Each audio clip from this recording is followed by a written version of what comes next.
גיבוש חובלים או מדריך המלא.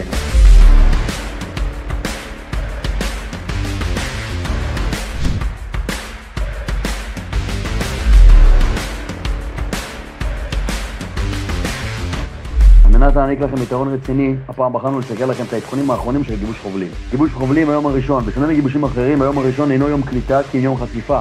עיקרו של יום זה הוא צפייה בסרטון הסברה של מערך הצוללות, תקבלו את פנקס החובל בו חומר למידה. נצפו יום זה שינון הפנקס והנקודות החשובות בסרטון, משום שתיבחנו עליהם ביום השני של הגיבוש. גיבוש חובלים היום השני, יום קליטה בו תעלו על ציוד, תצאו לריצת ניפוי ותתגלו במי הים הקרים כדי להתחיל ולהכיר את תנאי התפקיד. מיד לאחר מכן תצאו למשימות צוותיות, ביניהם הקמת אוהל, בניית תורן, הכנת מסלול צוללות וכדומה. חשוב לציין כי משימות אלו קשורות קשר הדוק לתוואי התפקיד ומסלול ההכשרה שתעברו, לכן הדגש עליהם מצד המגבשים הוא משמעותי.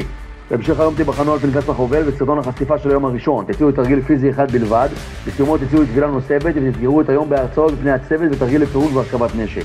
כמו ששמתם לב, בגיבוש חובלים רוב האקטים שתבצעו יהיו חברתיים ומחשבתיים, אך אל תתבלבלו, גם לאקטים הפיזיים משקל גבוה, משום שהובלה בהם תתרום ליצירת נוכחות משמעותית בצוות שתעזור לכם להמשיך להוביל אותו בימים הבאים. גיבוש חובלים היום השלישי. היום השלישי הימי, היום הפיזי של גיבוש חובלים, בו תקומו בהקפצה לתוך מסע מסביב לבסיס במשך 3 שעות בתרגיל זחילות שיתקיים מיד לאחריו. תעלו על סירת גומי ותבצעו משימות צוותיות כגון בניית צלייה, בניית תורן ומדידת עומקים לפי נקודות שיקנו המגבשים.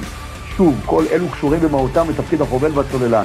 לאחר מכן תבצעו את התרגיל המוכר ביותר של גיבוש חובלים, סירת ההקאות. סירת גומי עליה תעלו ומציבה סירות נוספות שבאמצעות משוטים יטלטלו את סירת הגומי עליה אתם נמצאים. גם אם לא תקיעו בעקבות אותם טלטלות, תהיו בטוחים שתקיעו בעקבות הכיס של חברכם לצוות והריח המצוין שעלה בעקבותיו.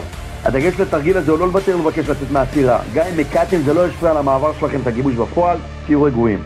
לאחר מכן תחזרו לבסיס, תבצעו משימות צוותיות נוספות, שאלון סוציומטרי, ראיון מפקד שיבדוק מהי המוטיבציה שלכם לשרת בתפקיד, ראיון פסיכולוגי, בדיקת התאמה, מבחן תיאורטי לפי יחידות לימוד בבית ספר. מיד לאחר מכן תצאו להערכת מפקדים אחרונה, מבדל דמעות והתשובות שהתקבלתם לתפקיד. סיכום מדובר בגיבוש שבודקת התאמתכם לתפקיד החובל או הצוללן של חיל הים. נזכר למשל, תפקיד פיקודי ויכולות ניהול בארגון ייבדקו על ידי משימות צוותיות. התמצאות בהסתכלות לתוואי השטח ייבדקו באמצעות תרגילי בנייה טכניים הקשורים לים, טבילה במי הים וסירת הקאות. חוסן נפשי ומנטלי יימצאו על ידי אותם תרגילים פיזיים. אם אתם מבקשים לעבור את הגיבוש כמו מעמדנו בגיבוש האחרון, לזכות בקורס הכנה שיבטיח לכם את אחוזי ההצלחה הגבוהים מכל, הצטרפו אלינו.